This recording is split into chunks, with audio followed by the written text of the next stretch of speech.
Welcome to Your Family Dog, a podcast dedicated to helping families love living with dogs.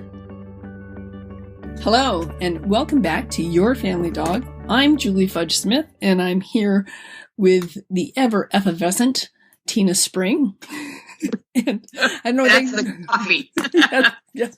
Well, I should say the ever caffeinated, as am I. I don't think Tina and I function well without the artificial effervescence that is caffeine. We were talking before we started recording because Tina and I are such advanced planners when it comes to what we're going to record about. And we were talking about actually behavior issues that weren't in dogs, but were in people. And of course, for both Tina and I, it always comes back to dogs. And one of the things we were talking about is just where do you start when you see a behavior problem? And oftentimes what we do is we see dogs that have a multiple issues, shall we say. Now, what we're going to talk about today are things that we've talked about a lot before. We've talked about trigger stacking, and we've talked about the need for sleep and the need for exercise and the need for good nutrition. And all these things have been addressed in a wide variety of our podcast, but we've never pulled together and talked about a case that has multiple levels. Where do we start? How do we begin to address behavior issues in a dog? And what are the kinds of things that we're looking to do? And one of the things that we're going to talk about is where do we start? What's one thing that we can do to start the process of changing this dog's behavior to something that's a little bit more acceptable for him and for us? So with that, Tina is now going to present our case. So here you go, Tina. Okay. We made up a mythical dog that is kind of a combination of the behavior cases that typically Julie and I see. We get calls about this is kind of a typical presentation. So owner reaches out and says, we just got a 2-year-old, recently neutered male dog. He's a lab cross from, a rescue or a shelter or animal control. We're having problems that he's jumping up, he's mouthing when he gets excited or during play. He's kind of a maniac on a leash. He doesn't really come when called. He seems kind of hyper vigilant about things going on around and in the house, doesn't really settle down. He's kind of shy with strangers, but he's fine at the dog park with the other dogs. And so we decided that this dog's name was going to be Skillet because it makes me laugh. It's one of the best names I've ever heard of for a black lab or a black lab cross. So I named him Skillet. So you can blame me for that. So when you hear this description of the dog, when we're looking through this lens of a behavior consult, my brain immediately points to just one or two things that if we unraveled those twinkle lights and supported Skillet and his family differently, they'd probably get a really different outcome. So when you're hearing this list, what immediately pops to your mind? Sleep. That the dog probably needs more sleep. What I have found is that when dogs are hyper vigilant or hyperactive or manic, it usually means that it's like a toddler who needs a nap, right? They're trying really hard to keep themselves going, so they tend to escalate into undesirable behavior, especially with a new dog coming into a new home. It's all new for him and it's all difficult for him. And I remember when our Venezuelan exchange student came to visit us, Victor, and his English was really good. But for the first 2 weeks, he was exhausted when he came home from school and needed a nap. He needed a lot more sleep the first 2 to 4 weeks he was here because the newness and the language and everything were so difficult in some ways to process. He needed a lot more sleep in order to be able to process the next day. So I see the same thing with this dog. He's new to this family. He's newly neutered. He's trying to figure out his environment. There's people coming and going that he doesn't know. And so they're probably not arranging for him to get enough sleep. So the first thing I would address with him would be, let's get him some naps. We need to teach him how to settle. Right. This is an adolescent dog. So his fear of missing out, his FOMO game is probably pretty strong. And coming out of a sheltering environment or a rescue environment, we have to remember that's a lot of stress hormones that are being released at each big change. Yes. And shelters are not exactly the kind of environment that's conducive for sleep. So he's used to running on extra. Right. I agree. And then adolescent dogs really don't self-regulate all that well, kind of the same way that kids don't self-regulate very well. And we've all seen the cascade of the tired child into the angry, out of their mind, spectacularly unpleasant, uncomfortable child. Like that's a cascade that happens pretty quickly. When that's happened chronically, which often for adolescent dogs it has, I think it takes much longer to dig out of that hole than most people recognize. I also see lots of families who got a new dog and they know the dog's home and he's going to be loved and accepted. They want to show him off to the world. And the dog is often, I think, going, what planet did I just land on? Like it's a little bit like an alien abduction and a kidnapping. And he may not have his feet under himself yet, right? He may not know what's expected of him. He might not even know that Skillet's his name. That's right. Well, the other thing I was going to say is that you know that he's there for the long haul. You love him. He's there. We're going to get through this. But how is Skillet supposed to know this, especially if Skillet has been rehomed 2 or 3 times? If this is his second or third home, he's going to have a lot more worry and a lot more distrust that this is something that I can ease into and really know that it's going to be mine. That's a bit of anthropomorphizing there, but I think that we have found the more times a dog gets rehomed, the more difficult the rehoming becomes, and the more behavior issues may be cropping up because of the anxiety and fear that this dog has that I don't know what's going on. Well, and just all the rule changes, right? Think about how disoriented you are when the grocery store reorganizes everything, right? We're all mad for weeks until we figure out the new layout. So I think often for our dogs, families don't think about kind of orienting the dog to what the rules are, and that like my kitchen and your kitchen are probably laid out and things are stored with somewhat the same rules, but not the same rules. The same thing happens to our dogs. So when we bring any animal in, the rules in each household are really different. I mean, some rules are probably the same, but the rules are different in each household. So it takes a dog a variable amount of time to sort that out, right? And sometimes the dog is like, well, I like the rules from the last house better. So I look at sleep. I would agree. That's a biggie. I would also look at nutrition because likely this dog has had some insults over the process. And I would look at medical. Just a really good once over from a vet is hugely helpful in making sure we don't have a cracked tooth. We don't have, Lyme's disease that we haven't noticed before, right? Like we can just check that stuff out. And then I recommend starting with what the dog says is the first step, which can be really hard for families because we're like, no, I want to be able to take him for a walk around the block. And I'm like, right, but Skillet might not be ready for that yet, right? So if, for example, trying to put the leash on Skillet results in trying to wrestle a little bit of a furry and happy alligator, then we kind of have to start with leashing and unleashing and handling the body and the collar and getting the dog less overwhelmed and excited and aroused or scared of all that handling, right? So often people are like, well, he's awful on a walk. And I say, what happens when you pick up his leash and the dog immediately, like his marbles are embedded in the walls? You don't have a leash walking problem yet.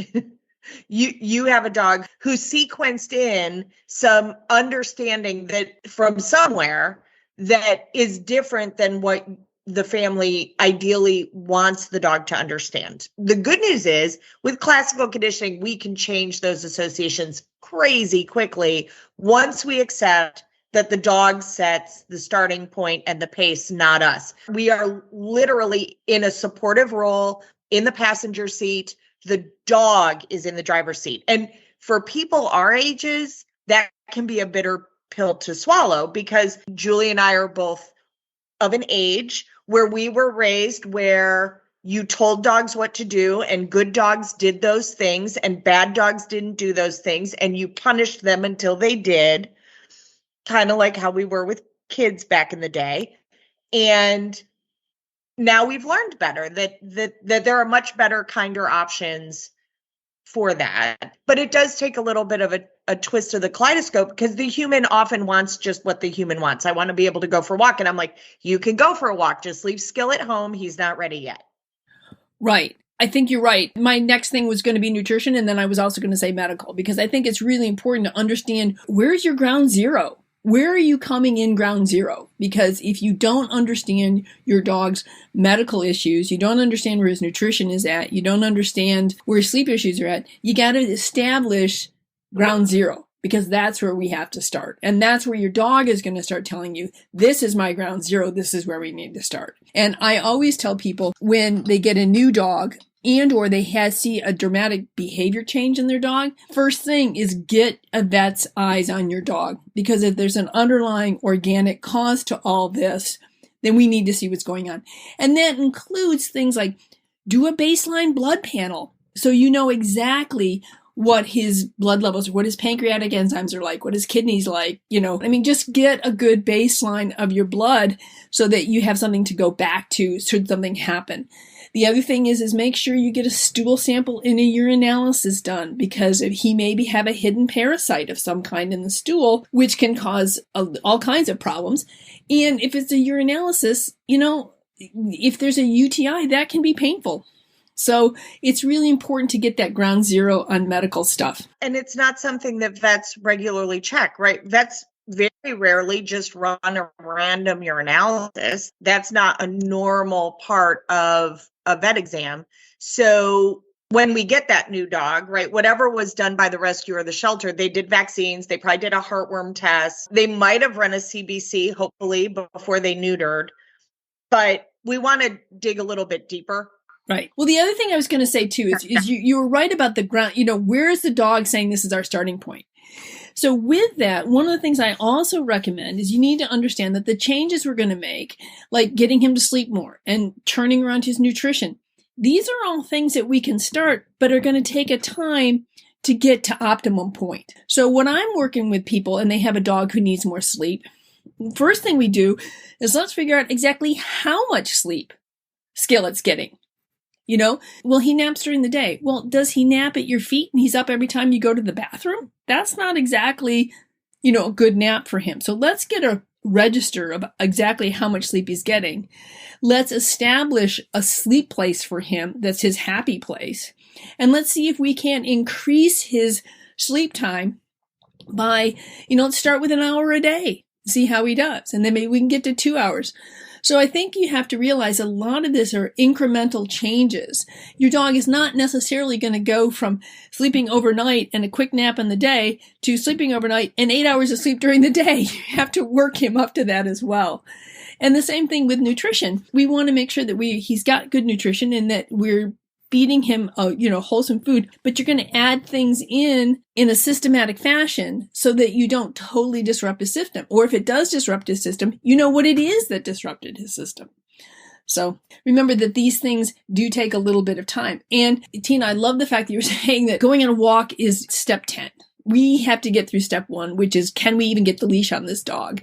I think you'll find that once you start introducing positive reinforcement training for all kinds of things, he's going to be much more receptive. So he begins to understand, oh, wait a minute. If I stand here patiently while she puts my leash on, liver happens? Oh, that's pretty cool. I can stand here patiently. And then that's the beginning. That's one of the first steps. So I think that you also have to consider that what we're going to look at least when I look at behavior cases, look at the husbandry issues, which we've talked about. I also look at behavior modification. How is it that I can help to change his behavior so that these things that to counter condition and desensitize him to things that are triggers for him. But the other thing I was going to say that I start with is sort of a 3-prong approach with behavior cases. The third prong is we start doing some obedience training. It can be that we practice our sit, we practice our down, maybe we practice spin, we throw in a few tricks so that as the dog begins to become more comfortable with his environment and you ask him to do something, he's like, oh, I know how to do that. So we're going to boost the dog's confidence through obedience training. We're going to change things through behavior modification and positive reinforcement there. And we're going to take a look at husbandry issues. Right. So part of it is, I think there's a little bit of thinking in terms of what does this dog need to know to be successful in our home? I'm much more interested in, does the dog know how to navigate the environment successfully and do the things we do all the time, leashing and unleashing, going potty outside, don't stick your face in the trash can, having the dog know what they're supposed to do during dinner time and where they're supposed to rest. And while it's not super sexy, being able to help a dog learn how to do those things then allows you to teach those obedience skills that you want. So, for example, if I have a dog who's hypervigilant, looking out the windows all the time, I'm going to actually tether that dog in the house so they start giving up that behavior. Because I don't want that brain being constantly overstimulated and then end up with barking and launching at the windows and all the silliness, right? I want them to go, no, here in the house, unless it's an actual emergency, we're just not going to worry about all that stuff. And getting the dog understanding what the routine of our life is and how to fit into that routine so that there's a lot of joy and laughter and sunshine. And the dog knows what to do instead of waiting for the dog to just kind of somehow sort it out on their own.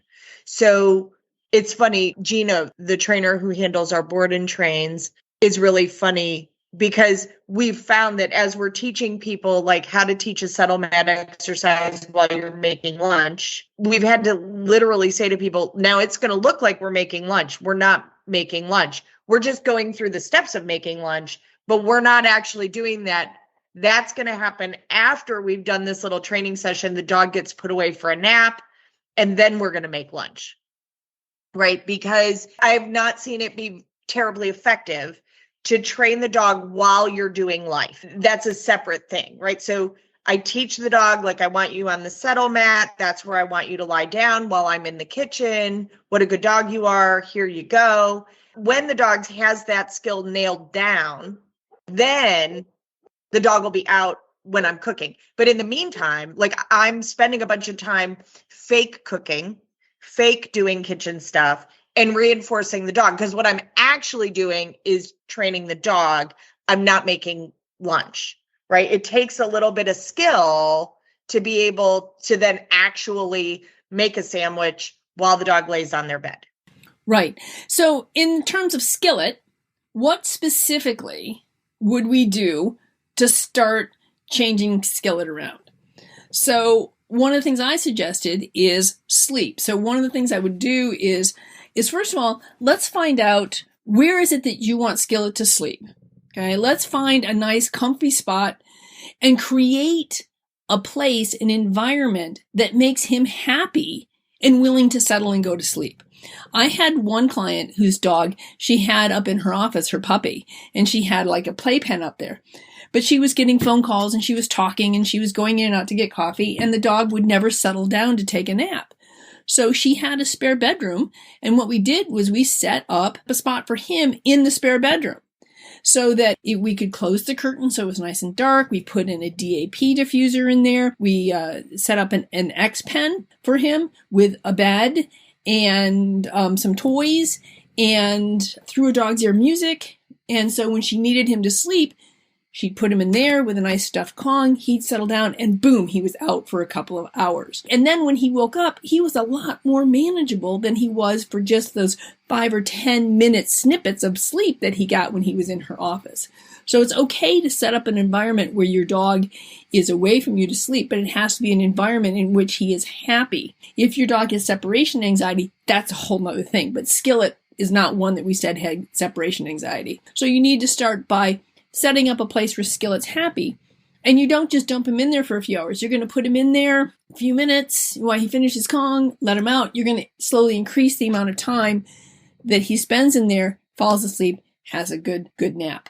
So then what would you do with nutrition? Or do you have another suggestion on sleep, Tina? So I would start also just creating a log, like a behavior log, like when is the dog eliminating, where, account. Same with sleep. When did the dog go down for a nap? When did he wake up?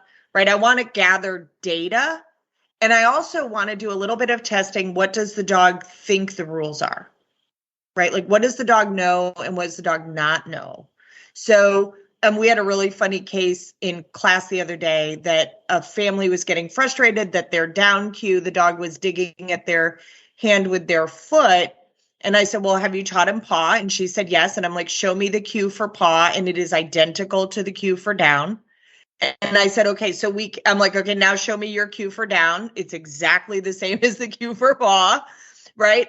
And I watched it wash over her face like, oh, I could see how that confused Hallie. So I said, well, this is easy. We'll just create a new cue for lying down that's really different than the cue you have for paw. So if the dog's decided that means paw, we're just going to make that the paw cue, but we're going to change our down cue. And so that's what we did. And again, like, dogs are really, really smart. They're really smart and they like to sort things out. So often a little bit of confusion we can sort out pretty quickly if we like literally ask the dog, well, what do you think a leash means, right? So if a leash means we're all going to fight and wrestle to get the leash attached to the collar, and then we're going to blast out the door like lunatics, and then we're going to drag the human around the block, barking and lunging at everything we meet.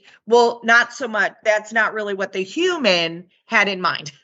So we just begin where we are. So I start with trying to get a family to kind of curb their enthusiasm a little bit for this new dog. Like, he doesn't need to meet every new person. He doesn't need to go for a walk around the block, right? Yes, he needs exercise, but if going for a walk around the block is awful, please don't keep rehearsing that. Like, let's start with some other things. And then I give them some exercises to do to start to detangle those twinkle lights. So the dog isn't over threshold. Because a lot of times the wrestle match starts the whole, like, trying to put the leash on with 3 kids running around, asking you questions, and they can't find their shoes. And now this one's shoe is untied. And the dog thinks that attaching a leash means mouth my mom because I'm overstimulated by all this grabbing and noise. That might be where we're starting. Right. Well, one of the things I was going to say too is that we said that Skillet is a bit shy with strangers. So one of the things that I found that people tend to do is they think, oh, well, then he just needs to meet more of them. Or, you know, I had a pet sitting client one time that I was at her house, and she was we were doing the intake interview. And she had 2 small dogs, one of which came over and said hi to me. The other one was sat on the other side of the table just looking at me. And I looked at it and I just like, okay, fine. You'll come over and talk to me when you're ready.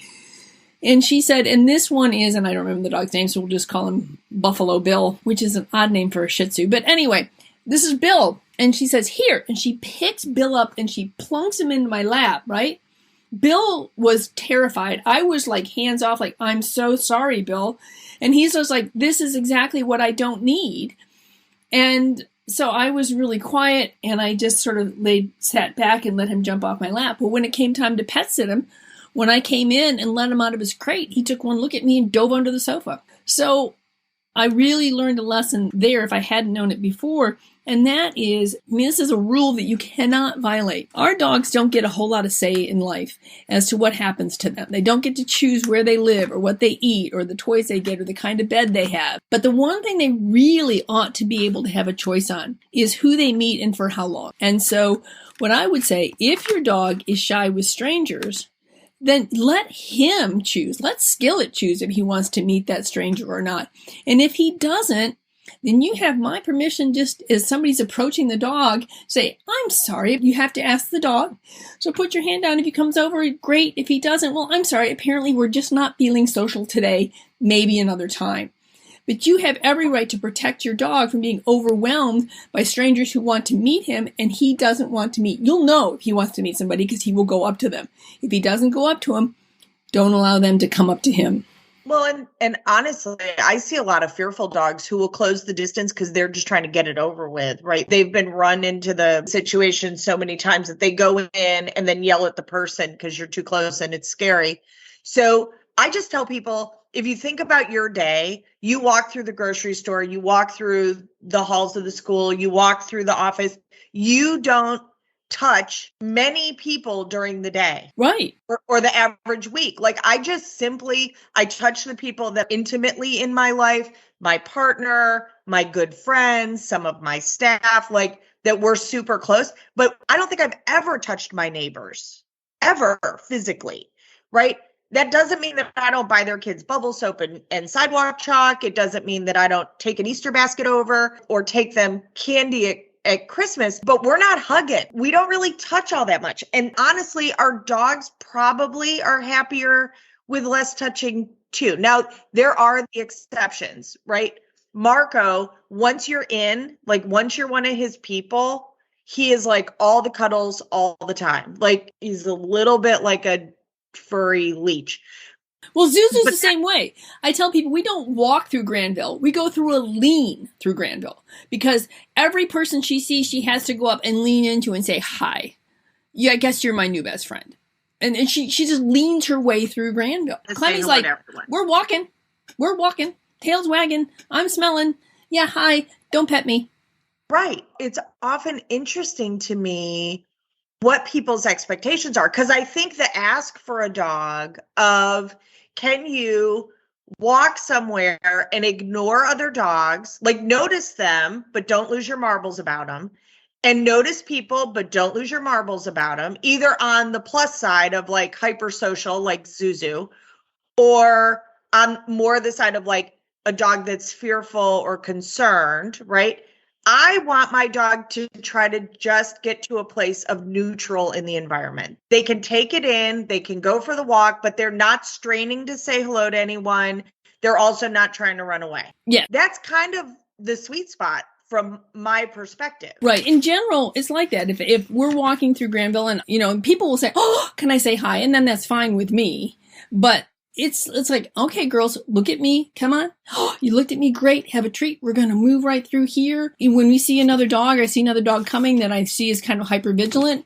Dogs are focused on me. It's like, okay, girls. Yes. Yeah. I see that cute little beagle over there too, but you're going to look at me instead.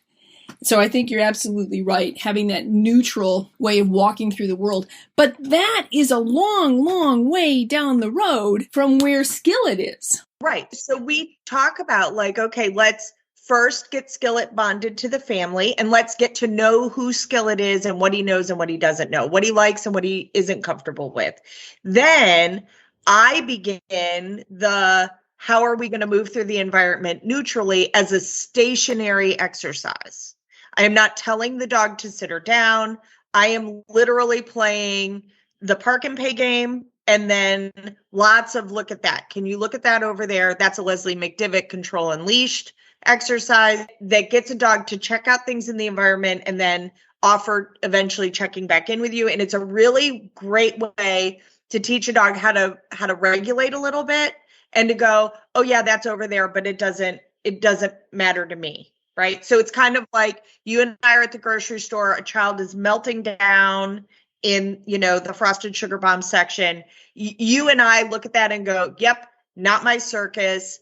And we keep moving. Right. We do check it because if something awful is happening, if there's an emergency, we want to help. But once we assess like, oh, yeah, that's not an emergency. That's just a child who's overtired in the grocery store, who's quarreling with his mother. We just keep moving and like I say a little prayer for her, because I remember those days. I look at her and I'll just say, oh, I've been there. You're doing great. You're doing just fine. So I try to give the mom or dad, but it's usually the mom, a little bit of reassurance like, hey, I'm not judging you. I've been there. And I get it. So yeah, I agree completely. The thing that I also try to do is when I'm talking to an owner and they're listing off to me all these things that they don't like that the dog does, right? And it's like, I agree. I don't want my dog to do that either. So what I also try to do is ask them, because we need to have goals. What is it you want him to do instead? How is it that you would like him to behave? And we'll see if we can get there. Right? So we have a list of problems, but we also have sort of the list of solutions, where it is we want to be. And so one of the things I will say is that it's like, okay, those are objectives that we're going to strive for. We may or may not get to that ultimate place, but we can work in that direction. So I think that one of the beauties of positive reinforcement training is it's not all about stopping bad behavior. Instead, it's all about encouraging and rewarding steps in the right direction.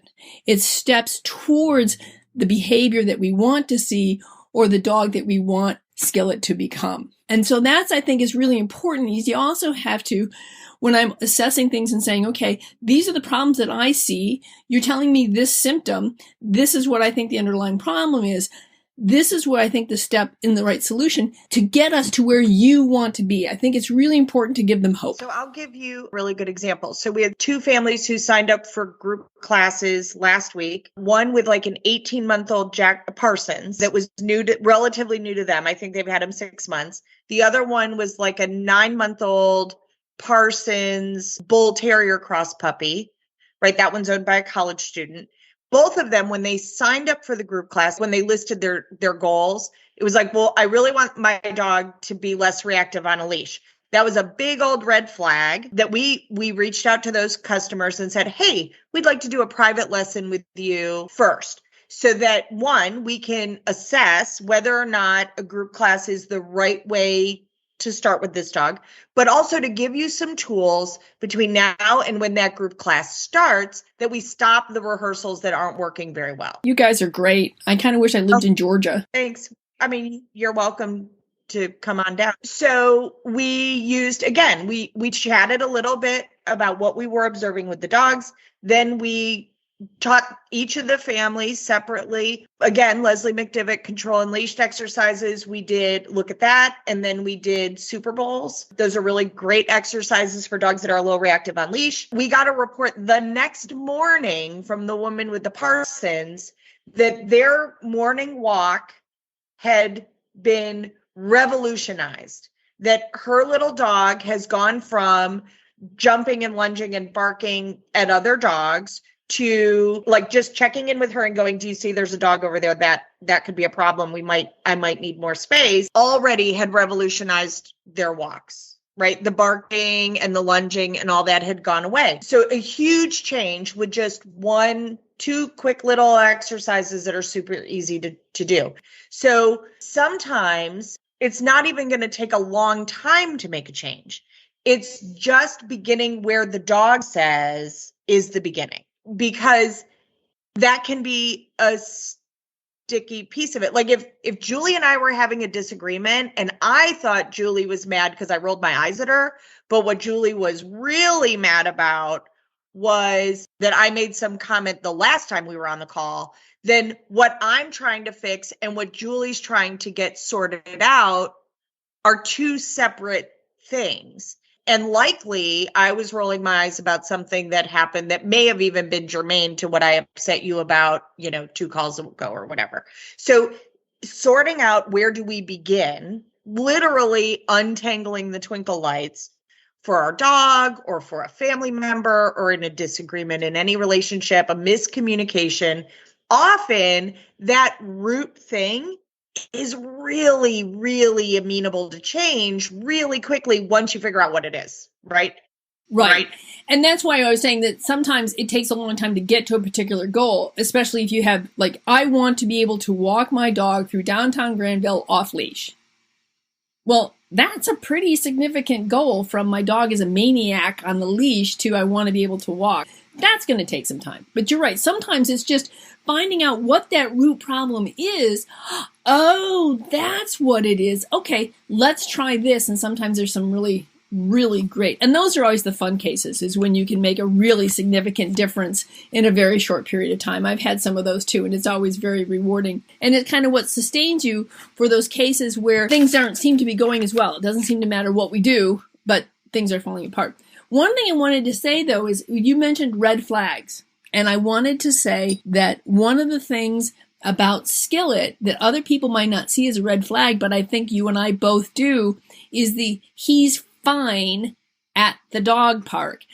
anytime somebody uses the word fine with me, a red flag goes out on the field. I put a little star next to that. So language matters. Our vernacular matters. So if I saw you out in public and said, how are you? And you said, I'm fine. My response would be, oh my goodness, are you okay? Like, what's going on? Right? Because fine's not good. Fine is usually, could you please hand me some chocolate? Right? Yes. And if I were a drinking woman, or a shot of tequila, but right. The other day, someone asked me how I was, and there was like a really, really long pregnant pause. And then I was like, I'm here, right? Like it is today. That's where we are. Right? One of those days where I woke up on the right side of the dirt. And that's all I can say. Like, so it was funny because the person knows me pretty well and was like, whoa, like that's not like you. And I'm like, right, I am right now reframing in my brain the current state of stuff and making a list of what to be gracious about, like what to have gratitude about, because it would be really easy in this moment to choose grumpiness and being unhappy over gratitude, right? Because I've kind of taken on a project that is fascinating and difficult and complicated and awful and sad, and also a wonderful opportunity to love the world, right? So it's all of those things. And sometimes when I'm mired in the awful and the gross, I have to remind myself consciously to look for the opportunity. I will tell you that when someone says to me, the dog is fine with strangers, the dog is fine with me taking a bone away from him, he's fine with the kids, he's fine at the dog park, that the dog is not fine. The dog is not good. No, the dog is not fine at all. I mean, he might be fine, but fine is not good, as you said. When you're saying fine, what that's telling me is the dog has not lost his marbles yet.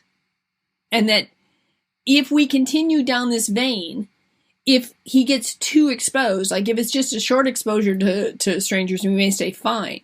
But if he gets bombarded with strangers all day long, or if we spend way too long at the dog park, things are going to rapidly go from fine to not fine at all. And so fine is just not where I want to see a dog lying. And so, I mean, really, a good behavior professional is going to dig into that a little bit. It's not an interrogation. We're just curious, right? I don't want to miss something important. So what I would say in general, like for Skillet's family, right? They were like, we want the jumping up to stop. We want the mouthing to stop. We want to make leash walking more polite.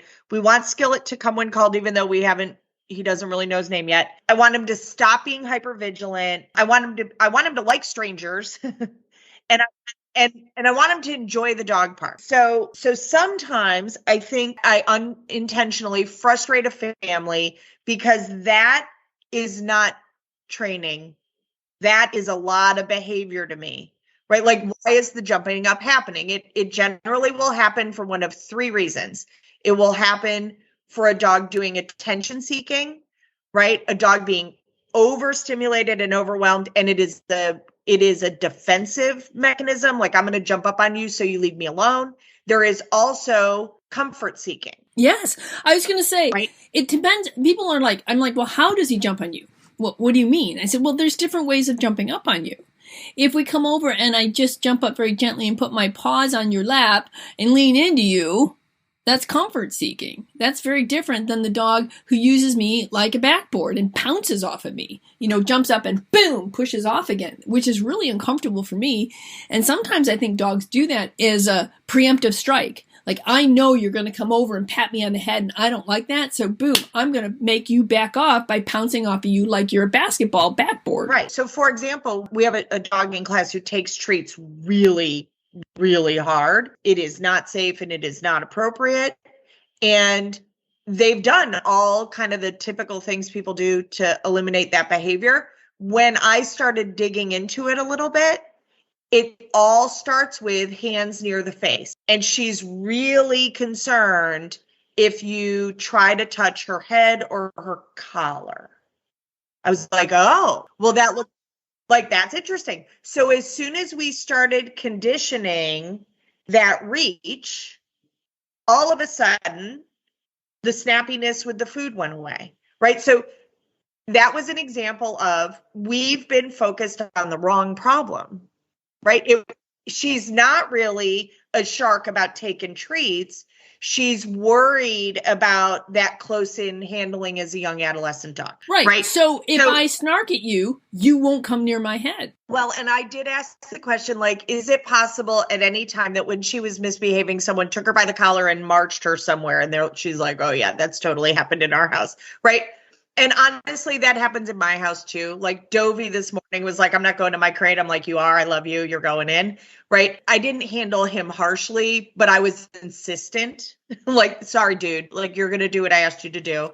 There's going to be a reward for that, but you're going to, like, I love you. You're going to do it. This is every day. This is what we do every day. Just do the thing. And I'll warm him up on it later and put that in my training notes of like, okay, work on in and out of the crate a few times. He likes to come up with creative ways to be funny and a little resistant because he's a teenager. So what I would say is I think sometimes I frustrate families a little bit in that they're like, I just want the jumping up to stop. And I'm digging into why the jumping up is happening. What I would say is that's not being done by a behavior professional to frustrate you. It's actually the most efficient way to get to a solution because the behavior is not happening in a vacuum.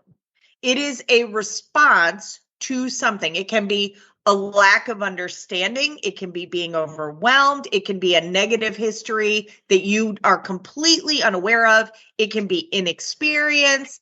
It can be a physical problem.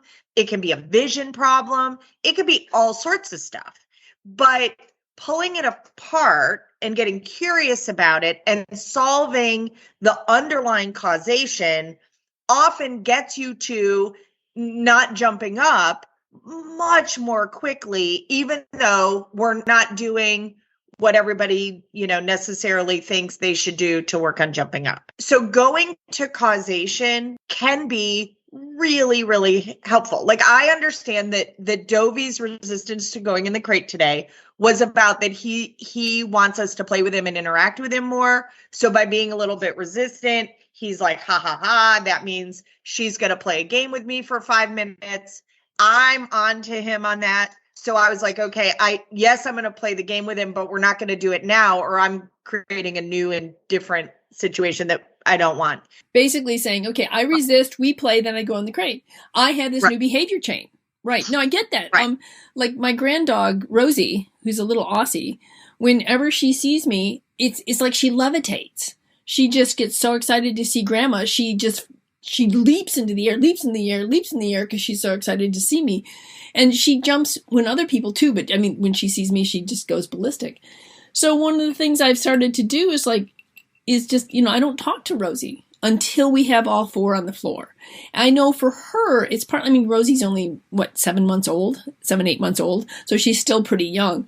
But it's one of those things where I know that she's just excited to see me because we had developed this pattern that when I babysat for her, we play and we go for walks and we do all kinds of fun things. So she loves to see her grandma. But now it's like, okay, she's on the other side of the gate and I don't open the gate. I don't go in and see her. I don't talk to her. We get 4 paws on the floor. Then you will get my attention. So in that particular case, she's attention seeking. It's like, I love my grandma and I can't stand it that she's not in here talking to me. So what I wanted to understand is that how do I get grandma to come through the gate?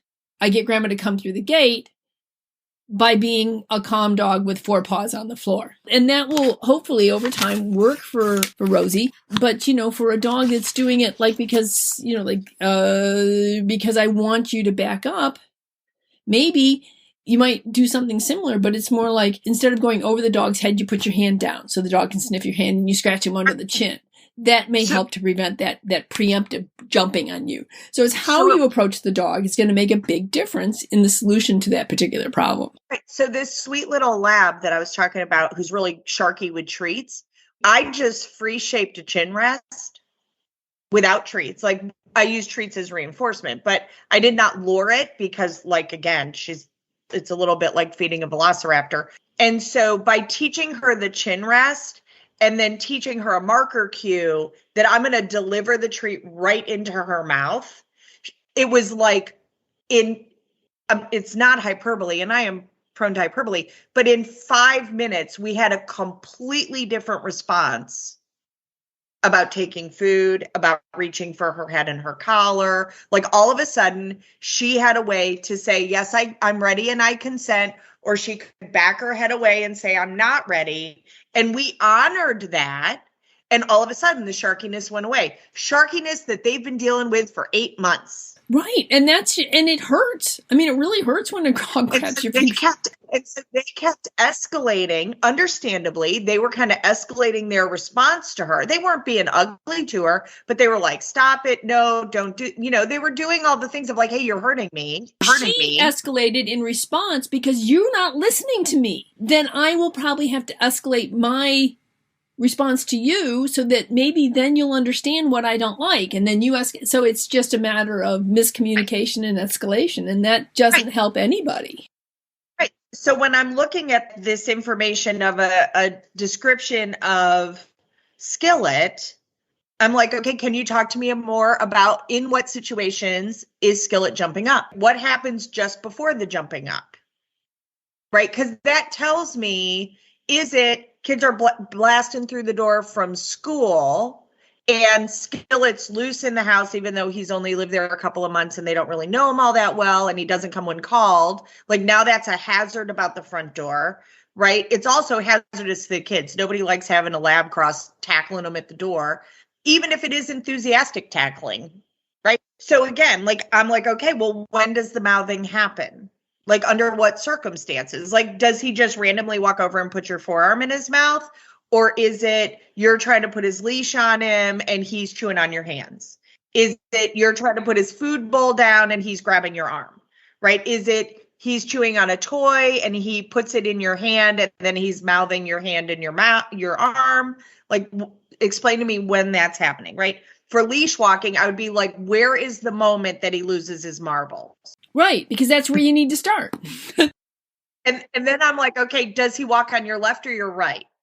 And they're like, and I'm like, right. So we're going to teach one. We can teach both, but we're going to teach one and then we're going to teach the other. And if he can't do it in the hallway when nobody else is home, he cannot go for a walk around the block with the leaves falling and the inflatables and kids riding bikes. It's like you went from playing chopsticks on the piano to now you're at Carnegie Hall. Giant concert. Right, you're at Carnegie Hall. It's a little bit of a bigger ask. Like you might want to give him some steps between those two, right? For coming when called, I test, does the dog respond at all differently between me saying something like refrigerator in a sing-song voice and their name? Because often you would be stunned how many times dogs don't know their name. You know what I did? I did a little experiment the other day. Because when Zuzu came to me, she had 2 other names. Her name was Maida and Sweet Pea, and for a variety of reasons. And I was not overly fond of either one, so I changed her name to Zuzu. So the other day, she's right here by my side. She was sitting around, she was just gazing off, and so I said, Maida! And she didn't look. And I said, Sweet Pea! And she didn't look. I said, Zuzu! And she whipped her head around. And I just did that. Zuzu didn't stir. Clementine looked at me. So, anyway, so, but I don't know when that switch happened because I haven't used her name or the other 2 names for years. I don't know when the switch happened, but I know that it did. So give your dog a chance to learn its name. Well, and if they don't, just reclaim it, right? Like, so Mr. is a good example. Mr.'s name gets worn out because he's a little bit naughty. And so every day, like 10 or 12 repetitions, I say his name and he gets paid for that. Just doing that 3 days in a row, you get a dog who, when you say his name, he doesn't ignore you. He turns and looks at you and wags his tail, right? So moms out there or dads out there, imagine if every time somebody said mom, they gave you something you liked, right? You would stop pretending you didn't hear the call right away, right? We do the same thing with kids, like only we do it in the opposite, right? We come up with a dreaded middle name and that means we're serious. Well, you could just teach Gregory that when you say Gregory, he gets, a grape that he likes, and little Gregory will start responding to his name faster. Like, you just make it worth their while. My favorite is when you're out at the grocery store, you're somewhere, and you hear this, "Mom," and all the women go, "What?" Right. Y'all get whiplash, right? So for coming when called, first I'm going to test, does the dog know his name? And then I'm going to ask more questions about that hypervigilance, because now I'm starting to wonder, like, okay, does this dog have really high prey drive, and he's really fixated on squirrels? And so he doesn't come when called because he doesn't hear you. He sees squirrels. And so it's really easy to, again, look at that, start teaching the dog, like, you can look at all those things, but we're not going to go investigate them. And then practice, like, hey, could you respond to your name even when you're outside? That might mean taking venison with you, right? Saying he's shy around strangers, I would start pulling apart, like, which strangers, right? Is it people on the truck? Is it vet staff? Is it people who are coming in your house? When is that happening? And does he need to meet those people? Like, maybe he's a little introverted. Well, a couple of things, like, you also, too, you might be able to tie down, like, he's fine with women, but he doesn't like tall men. Okay.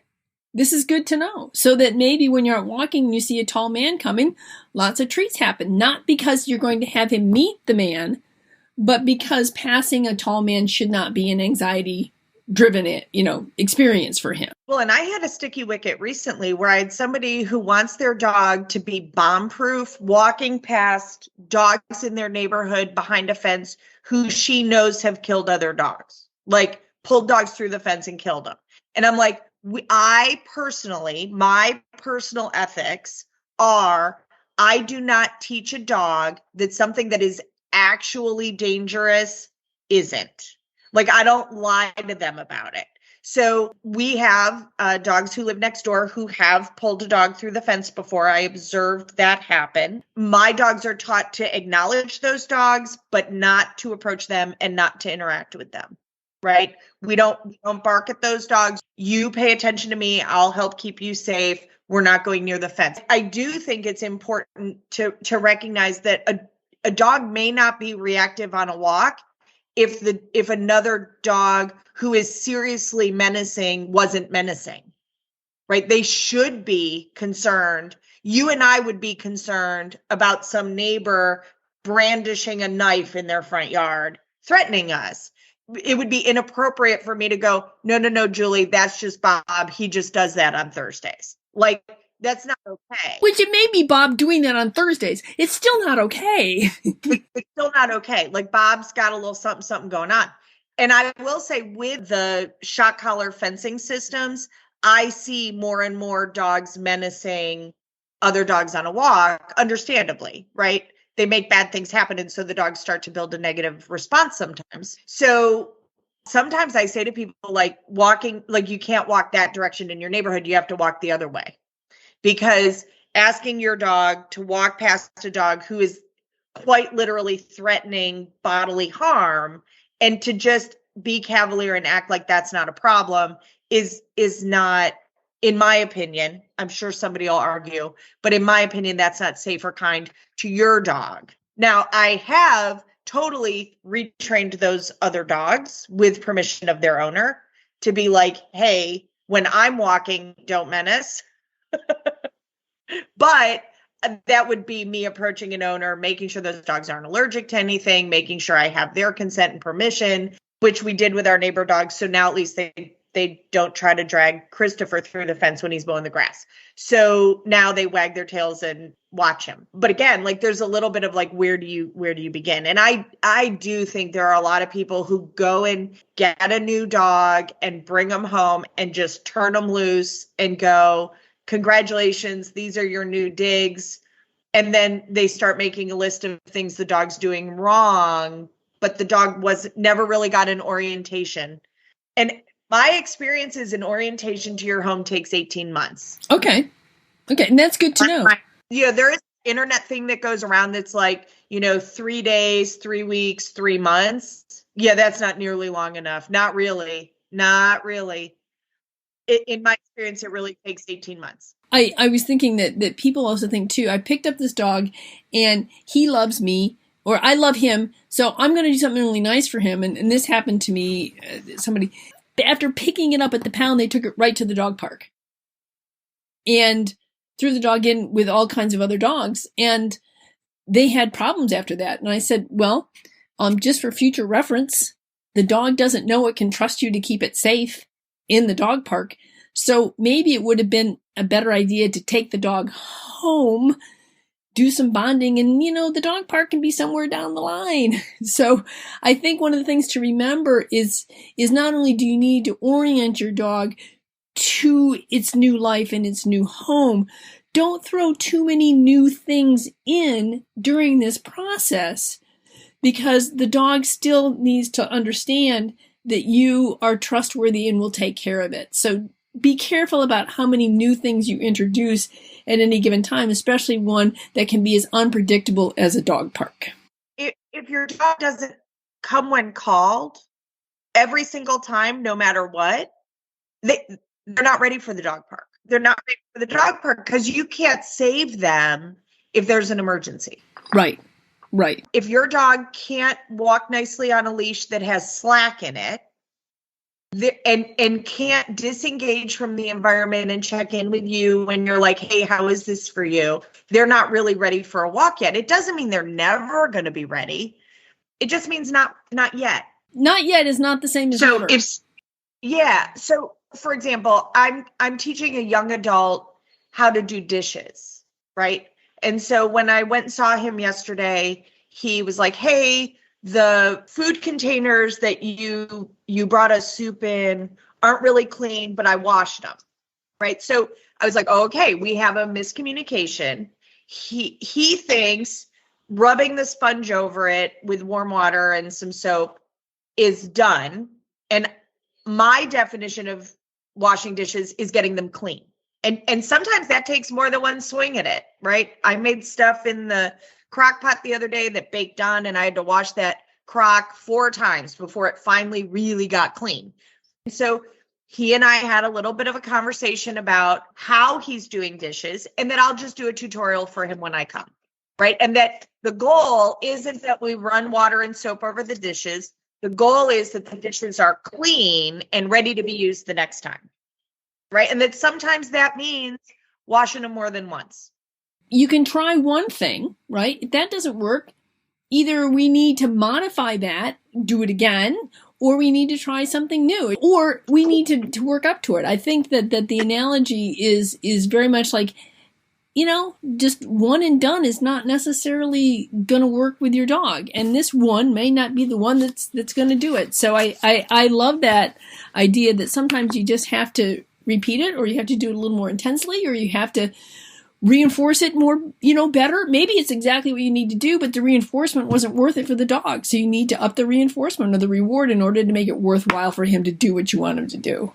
So I kind of just look at, okay, what are the most important things to start with? And then what's the next layer and what's the next layer, until 3 years down the road, you have a dog who hopefully is just about perfect for your family and knows all the things, right? Our kids don't learn the ABCs the first 6 times we sing them. Our dog is not going to naturally know how to walk on a leash. That's a really big ask. That takes a tremendous amount of work. I will tell you, teaching really great polite leash walking, informal leash skills takes about 2 years. Right. I would agree with you. I would agree. But if people have an understanding about how long it's going to take, then we have a better chance of it actually being successful.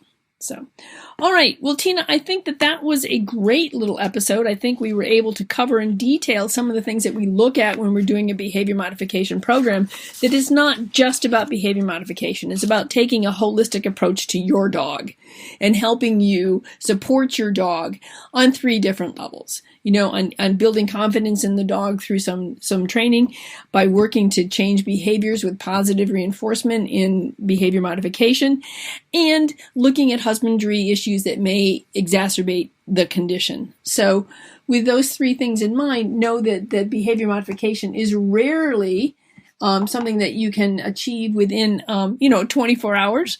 That is not an instantaneous repair. Some things go quicker than others, but having a plan about moving forward is what's going to get you to your desired end. With that in mind, we did a podcast on electric fences that I'm going to include in the show notes, as well as I just found a great article from a past issue of Whole Dog Journal on teaching leave it without the cue, so your dog learns to walk with, so that the distractions of seeing another dog, I look at another dog, I turn back and look at you. It's a nice little article that goes nicely, dovetails quite nicely with your Park and Pay. So I was going to post that one up there. So, and I will also post for Park and Pay too, if you'd like me to do that. Sure. I'm happy to do that. Well, thanks for spending part of your morning with me. Hey, it was fun. Now I get to go finish making dog food. Thanks for listening to Your Family Dog. Got questions? Interesting ideas? Visit www.yourfamilydogpodcast.com to share your thoughts.